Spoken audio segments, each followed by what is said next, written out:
बिस्मिल्लाहिर्रहमानिर्रहीम। अस्सलामु अलैकुम वरहमतुल्लाहि वबरकातुहू। व्यूअर्स, वेक्टर कैलकुलस में हम लाइन इंटीग्रल एवेलुएट करना सीख रहे हैं। इसी सिलसिले में आज हम एक क्वेश्चन सॉल्व करते हैं। Vector calculus book to follow.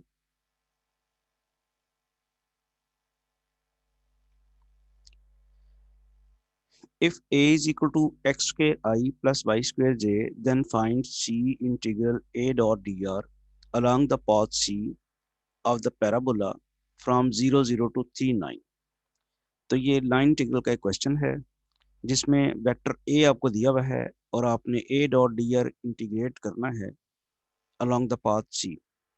और ये सी पाथ क्या है? आपकी पैराबोला है जो 0 0 से पैराबोला की आर्क 0 0 से 0.39 तक आपने इसको इंटीग्रेट करना।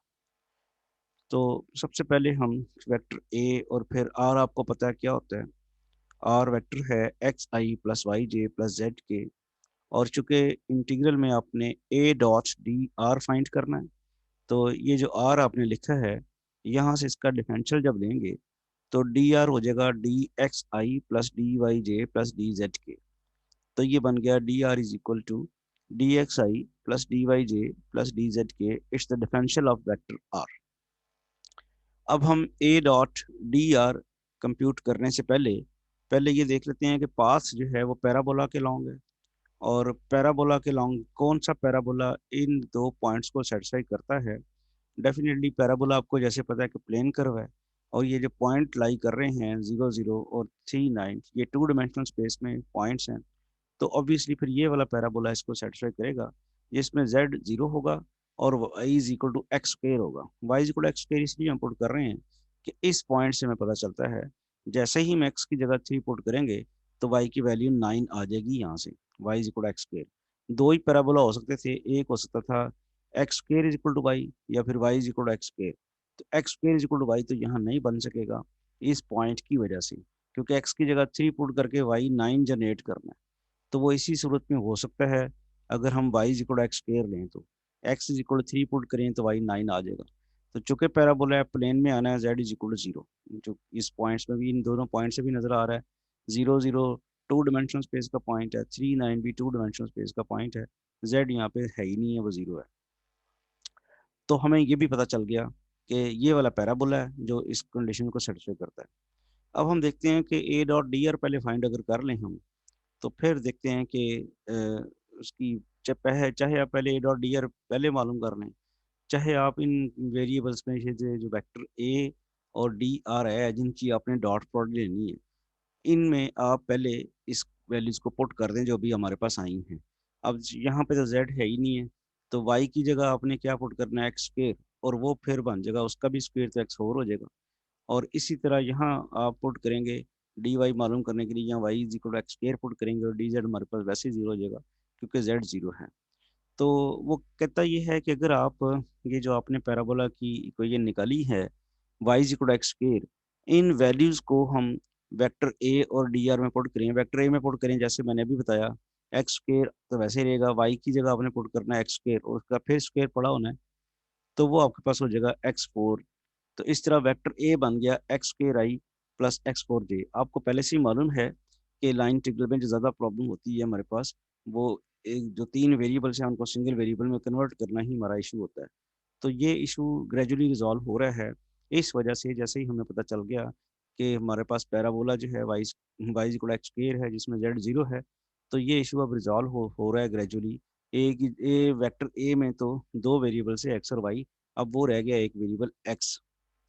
इसी तरह जब आप डी आर में पुट करते हैं तो डी एक्स अपनी जगह रहेगा।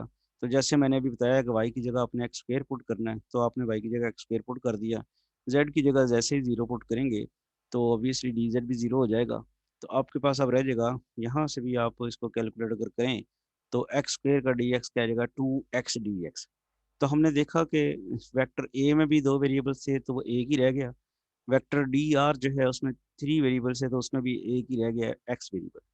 अब यहाँ से इसकी कैलकुलेशन थोड़ी सी सिंप्लीफिकेशन करते हैं, तो आई plus 2x j dx।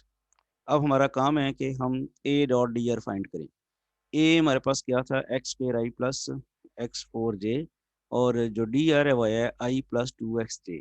Dot product आप सबको आती है कि जब आप लेंगे डॉट प्रोडक्ट तो आई का वेक्टर आई के साथ, यानी ये एक्स स्क्र इंटू वन हो जाएगा। इसी तरह plus X four into two x. तो आप के पास जो इसका आंसर आएगा ए डॉट डी आर का वो आ जाएगा एक्स स्क्र। और यहाँ जैसे मैंने भी बताया कि एक्स फोर को टू एक्स से मल्टीप्लाई कराएंगे तो बन जाएगा टू एक्स फाइव। और आई डॉट आई वन हो जाएगा, जे डॉट जे वन हो जाएगा, आई डॉट जे चूंकि जीरो होना है इसलिए वो हम नहीं लेते। तो पहली पहले के साथ दूसरी दूसरे के साथ इस तरह करके हमारे पास इसकी डॉट प्रोडक्ट कैलकुलेट हो गई है, ए डॉट डी आर भी फाइंड हो गया। अब हमने देखा कि जो वेरिएबल से ए डॉट डी आर जिसकी हमें इंटीग्रेशन करनी है वो एक्स की फॉर्म में आ गया। तो जो पॉइंट दिया हुआ था 0 0 से 3 9, वहाँ एक्स जो है वो चल जाता है 0 से लेके 3 तक वेरी करता है। आप देखते हैं कि जब आप 0 0 पॉइंट से 3 9 पॉइंट तक जाते हैं तो आपका जो यहाँ एक्स कोऑर्डिनेट है, जो आपका एक्स में चेंज है वो है 0 से लेके 3 तक। तो ऑब्वियसली अब हमारे पास चूंकि ए डॉट डी आर जो है वो सिर्फ रह ही एक्स का फंक्शन गया है, तो लिहाजा हमें सिर्फ यही लिमिट के साथ हमारा कंसर्न है कि एक्स कहाँ से कहाँ तक वेरी करता है। तो वो करता है 0 से लेकर 3 तक। तो अब सारा कुछ हमने कर लिया है, सिर्फ इंटीग्रेशन करनी है और वो अब काफ़ी आसान हो जाएगी। तो वो ज़रा देखते हैं सी ए डॉट डी आर किसके बराबर आएगा, इज इक्वल टू इंटीग्रल, जैसे मैंने अभी बताया कि ए डॉट डी आर की वैल्यू है x square plus two x y d x, क्योंकि सिर्फ एक्स ही है। तो इस पॉइंट से इस पॉइंट तक जाते वक्त एक्स की वैल्यू आती है 0 से लेकर 3 तक। लिहाजा इंटीग्रेशन की जो लिमिट्स होंगी वो हमारे पास 0 से 3 होंगी। अब इंटीग्रेशन कर दें, एक्स स्क्र की इंटीग्रेशन की आती है x³ बाई 3 और इसकी क्या आ जाएगी 2x6/6। तो ये रह जाएगा x³ बाई 3 प्लस x6/3 और लिमिट्स आपके पास 0 to 3।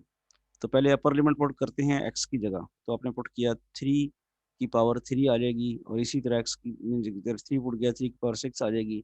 और लोअर लिमिट पुट करेंगे तो जीरो हो जाएगा, एक्स की जगह जीरो और एक्स की जगह जीरो जीरो हो जाएगा।